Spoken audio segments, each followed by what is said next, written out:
Hello, everyone, and welcome back to another episode of the English Learner Podcast.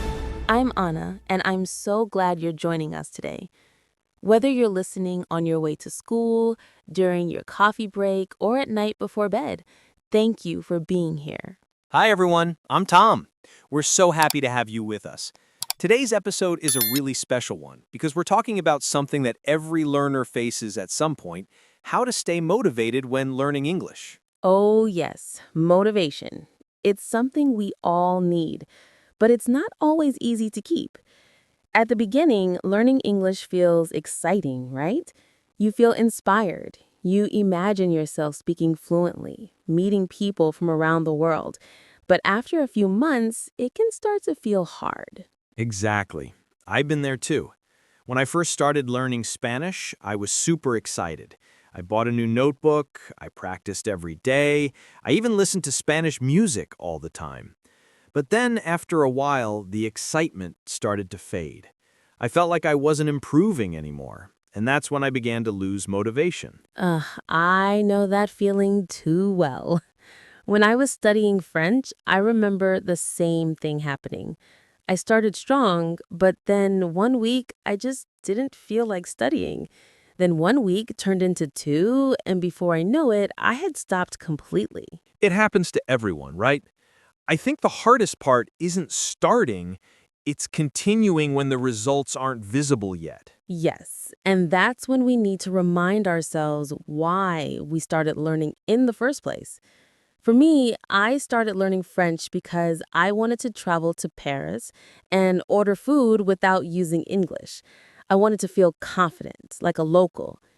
Every time I felt unmotivated, I thought about that dream and it kept me going. That's such a good reason. For me, my why was connection. I wanted to make friends from other countries and really talk to them, not just say hello and how are you, but have real conversations. I think having that emotional reason is stronger than just saying, I want to pass an exam. Exactly. When learning is personal, it feels more meaningful. And I think we can make English fun, too.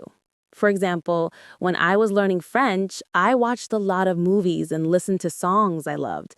It made the language feel alive, not just something from a textbook. I do that too. I remember watching English movies with subtitles when I was younger.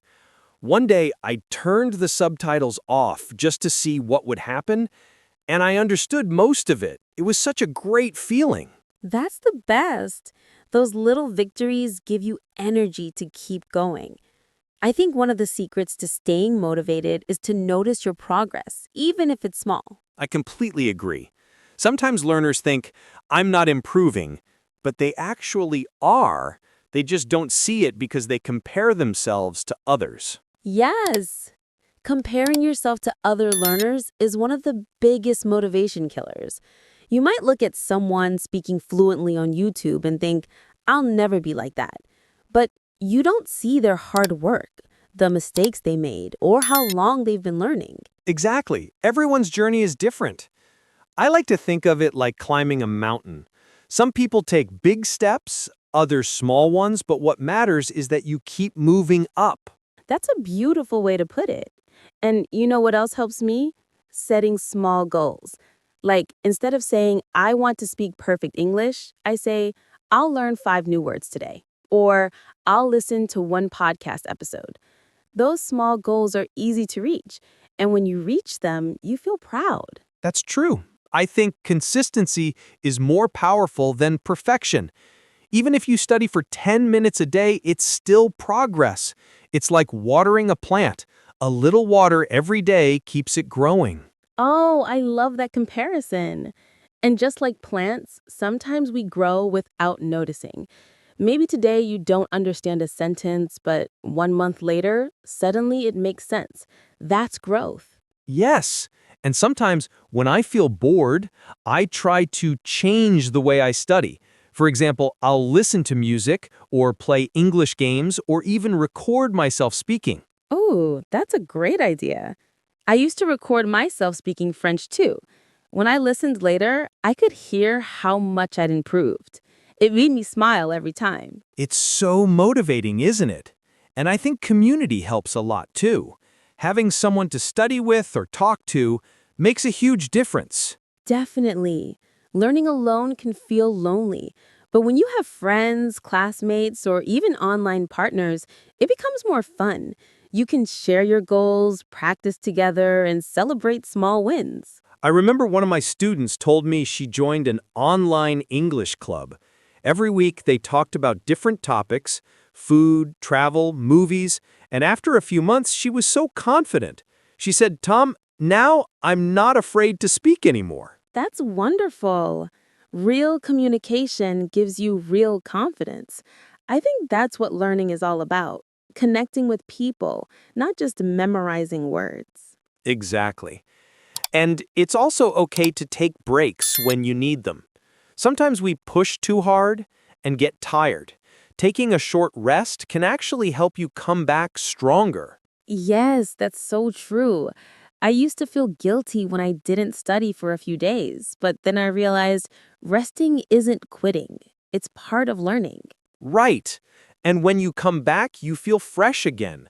That's when your motivation comes back too. You know, Tom, I think a lot of learners feel pressure to be perfect, but perfection doesn't exist. Even native speakers make mistakes. Oh, that's true. I make mistakes in English all the time. I mix up words, forget expressions, or type something wrong, but that's okay. The goal isn't to be perfect, it's to communicate. Exactly. When learners stop worrying about being perfect, they start enjoying English more, and that's when they really improve. I couldn't agree more. And here's another tip I use. I reward myself. After I study for a week, I treat myself to something nice like my favorite food or a relaxing movie. Oh, I like that. Rewards make the process enjoyable. I do something similar. After finishing a chapter or goal, I go to a nice cafe and relax with a cup of coffee. That sounds perfect. See? Motivation doesn't just come from big things, it comes from creating little moments that make learning enjoyable. Exactly. And if you're listening right now and feeling like giving up, please don't. It's okay to feel tired or lost sometimes. You're not alone. Yes, every learner feels that way. But what matters is that you keep going. Remember why you started, look back at how far you've come, and trust that you'll get there. You can do it. And every step, every word, every small effort, it all counts. Absolutely. Stay curious, stay patient, and don't forget to celebrate your progress, no matter how small. And of course, keep listening to our podcast. We'll keep sharing stories, advice, and conversations to make your English journey brighter. Yes, and please share this episode with your friends or classmates who are also learning English. Maybe it'll help them stay motivated too. And we'd love to hear from you. Leave a comment below or send us a message. Tell us how you stay motivated and what keeps you going on your English journey. We always read your comments and they inspire us so much. So please, keep sharing your stories. You're part of our English Learner family, and we're so proud of you. Stay strong, stay positive, and keep learning. Thanks again for listening, everyone. See you next time. Bye.